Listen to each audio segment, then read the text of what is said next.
Happy cuan, salam sehat pada masa pandemi.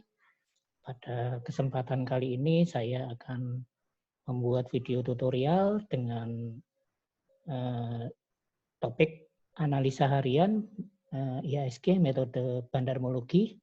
Baik seperti kita ketahui bersama, kita sudah memasuki bulan Desember, di mana bulan Desember merupakan masa window dressing, di mana semua perusahaan melakukan tutup buku dan menghitung berapa keuntungan dan kerugian laba bersih ataupun rugi yang diperoleh selama setahun ini.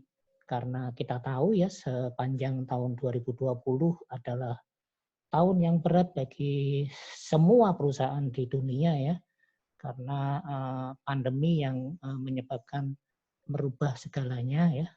Perusahaan yang biasanya profit besar, saya kira pasti ada koreksi yang cukup besar pula karena berubahnya pola hidup masyarakat disebabkan karena pandemi yang tidak ada habisnya ini. Nah, kita bisa lihat juga di bulan Desember itu adalah ada yang mengistilahkan adanya Santa Claus Rally ya. Jadi keajaiban Santa Claus yang selalu terjadi di bulan Desember ya. Ada rally yang cukup tinggi tapi kemudian nanti di awal tahun biasanya langsung jatuh. Apakah itu terjadi di tahun 2020 ini? Mari kita lihat saja ya. Karena juga tahun 2020 ini adalah tahun yang spesial karena tidak pernah terjadi selama sejarah hidup manusia ada kejadian pandemi secara menyeluruh di seluruh dunia ya. Terakhir pandemi itu adalah pandemi flu di tahun 1920, itu pun tidak seluruh dunia, tapi kali ini seluruh dunia. Sehingga banyak negara yang kolab dari sisi perekonomiannya. Indonesia juga November kemarin sudah resmi resesi ya, resesi ekonomi karena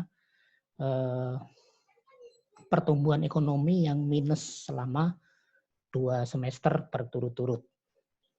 Baik, apakah di saham terjadi hal yang sama? Mari kita lihat ya. Yang kita pertama analisa adalah saham Sido Muncul. Seperti kita ketahui, PT Sido Muncul adalah perusahaan farmasi di bidang obat tradisional.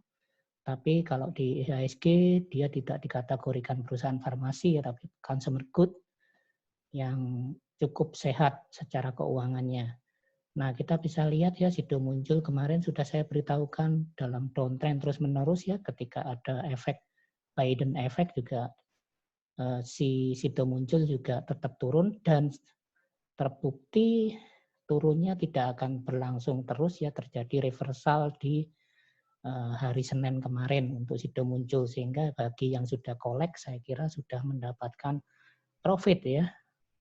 Ini bisa kita lihat di sini emotikonnya berwarna hijau, kemudian juga buyer menguasai pasar ya sejak minggu ini. Ini terbukti berwarna biru, kemudian volume perdagangan sebenarnya tidak terlalu besar, dan volume yang dominan sebenarnya adalah volume penjualan ya, tetapi harga sudah reversal. Kemudian kalau kita lihat grafik MACD-nya sudah membentuk golden cross, artinya dalam beberapa hari dan beberapa minggu ke depan pasti ada kenaikan yang cukup signifikan dari Sido Muncul. Bisa kita lihat di sini, ini ada indikator short untuk chart Sido Muncul ya. Artinya ada sinyal buy. Ini bisa kita lihat, begitu ada sinyal short, di situ langsung ada candlestick utuh, candlestick yang berwarna hijau, candlestick bullish. Walaupun sudah ada koreksi dan kemudian ada lagi sinyal berupa dot berwarna hijau, green dot. Ya. Dan ini adalah salah satu kesempatan yang cukup bagus untuk di Sido Muncul. Karena secara fundamental Sido Muncul adalah perusahaan yang bagus. Ini terjadi karena market maker melakukan akumulasi. Lalu saham berikutnya adalah Unilever. Unilever juga sama. Ya, kalau Unilever ternyata masih belum reversal ya, ini kesempatan sebenarnya untuk collect ya untuk Unilever karena Unilever adalah salah satu consumer good yang terbaik di Indonesia ya, selain Indofood ya, grup Indofood. Nah, ini bisa kita lihat masih zona merah, emotikonnya masih berwarna merah, kemudian seller juga menguasai pasar, kemudian volume perdagangan juga tidak terlalu besar, dan antara penjualan dan pembelian masih dominan penjualan. Kemudian kalau kita lihat di catnya sudah cat yang berwarna merah ya, tetapi sudah ada brown arrow sinyal beli di awal minggu ya, sehingga memang sudah waktunya ini untuk dikolek. Kalau kita lihat market maker-nya sudah melakukan akumulasi walaupun secara kecil-kecilan. Lanjut ke emiten berikutnya adalah Indofood. Ini salah satu pesaing dari Unilever, perusahaan consumer good yang sangat bagus juga di Indonesia, bahkan skala internasional ya. Bisa kita lihat di sini ternyata dia juga masih dalam fase downtrend ya. Jadi yang consumer good yang sudah reversal baru sudah muncul, sehingga ini bisa dikolek juga. Kalau kita lihat di sini dominan warna merah, artinya seller menguasai. Volume perdagangan juga tidak terlalu tinggi, tidak terlalu rendah. Volume penjualan lebih dominan. Kemudian kalau kita lihat catnya selalu berwarna merah ya, jadi cat bearish. Tapi ini saatnya untuk koleksi dicicil pelan-pelan. Kemudian nanti kalau ada kenaikan, nah itu kita akan menghasilkan profit. Kalau kita lihat di sini market maker-nya masih keluar dari emiten tersebut ya. Lalu berikutnya Cepin, Charoen Pokphand ini juga sudah ada reversal ya. Charoen Pokphand adalah perusahaan cukup besar di Indonesia, berbasis ayam, bahkan perusahaan ayam terbesar di Indonesia ya, dengan produknya frozen food yang banyak beredar di masyarakat, dan frozen food sekarang sangat dibutuhkan di era pandemi ini ya, karena semua orang butuh instan dan orang tidak enggan untuk keluar untuk membeli makanan mentah di pasar-pasar tradisional karena juga cukup berbahaya. Ini bisa kita lihat di sini, emotikonnya juga masih berwarna merah ya. Kemudian zonanya juga masih zona seller yang menguasai. Volume perdagangan juga tidak terlalu tinggi dan penjualan masih dominan, tetapi sudah ada cat bullish ya, cat reversal untuk secara harian untuk Cepin. Bisa kita lihat sudah naik ke 6.400 dan bisa kita lihat di sini akibat dari market maker melakukan akumulasi. Lanjut ke emiten berikutnya, Telkom. Telkom ini setelah naik ya, setelah reversal, dia saatnya koreksi untuk Telkom ya. Ini bisa kita lihat di sini, emotikonnya berwarna merah, zonasinya juga masih zonasi merah ya. Artinya seller menguasai, kemudian volume perdagangan tidak terlalu besar, dan penjualan yang lebih dominan dibandingkan pembelian karena sudah ada dead cross sejak awal Desember. Kemudian juga kita kalau bisa lihat di sini untuk cat hariannya dominan cat bearish ya, walaupun sempat ada bullish sebentar lalu bearish lagi. Sehingga ini mungkin juga saat yang tepat untuk kolek lagi ya setelah mendapatkan keuntungan pada setelah Biden effect kemarin. Ini bisa kita lihat di sini warnanya merah ke 3.300 dan bisa kita lihat market maker apa yang melatar belakangi market maker di sana, ternyata market maker melakukan distribusi. Lalu yang berikutnya adalah Pegas ya. Pegas ini adalah salah satu perusahaan BUMN yang satu-satunya yang bergerak di bidang gas ya. Ini juga terjadi kenaikan yang cukup tinggi di hari kemarin ya. Di hari kemarin itu ada kenaikan yang cukup tinggi, warnanya berwarna hijau emotikonnya, kemudian buyer menguasai dan volume perdagangan naik cukup signifikan. Dan ternyata ini adalah volume pembelian ya. Bisa kita lihat di situ dan ini menghasilkan cat yang bodinya cukup besar ya. Jadi kenaikan hariannya lebih dari 5% ini. Naik ke 1690. Dan ini akibat dari market maker melakukan akumulasi. Sehingga untuk Pegas masih cukup prospek untuk jangka panjang. Lalu berikutnya, emiten berikutnya Tower. Tower ini juga bergerak di bidang menara telekomunikasi ya. Ini juga masih dalam zona downtrend.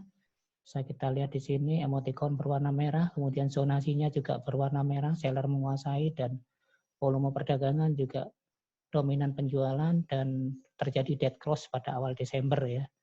Sehingga mengesahkan adanya downtrend, era downtrend. Ini bisa kita lihat juga di sini sinyalnya adalah brown arrow mengarah ke bawah dan red arrow mengarah ke bawah. Artinya jika sudah mendapatkan keuntungan dari harga yang di bawah 1000 bisa segera take profit. Dan ini bisa kita lihat di sini ternyata akibat market maker meninggalkan emiten tower.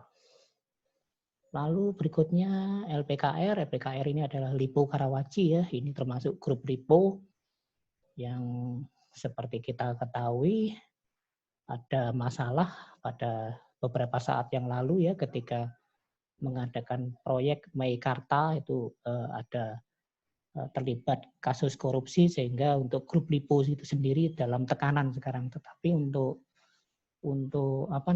Lipo Karawaci ada kenaikan yang signifikan ya, tetapi ternyata untuk Desember ini sudah ada koreksi.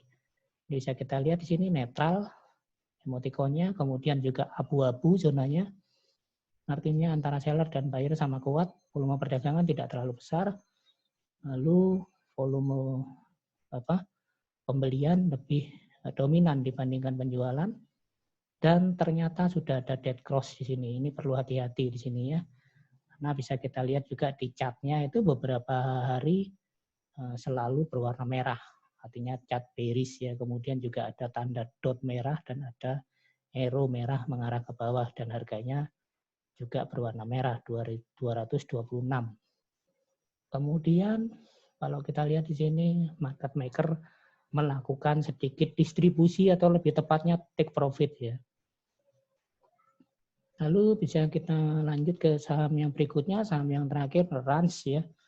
Rans ini adalah saham yang menguasai market untuk bahan mentah ya seperti daging-dagingan itu pesaing dari Hero dan Hypermart ya. Tapi Rans ini menyasar ke kalangan menengah ke atas. Jadi adanya di kota-kota besar seperti Surabaya, Malang, dan Jakarta. Dan ini ternyata untuk Rans ini berbeda dengan Hero dan Hypermart yang mulai jenuh pasarnya, Rans justru sebaliknya ya. Nah, ini saya lihat sahamnya juga naik ya. Ini bisa kita lihat emotikonnya berwarna hijau, zonasinya zonasi biru, artinya buyer menguasai pasar. Lalu volume perdagangan sempat naik tinggi, lalu normal lagi.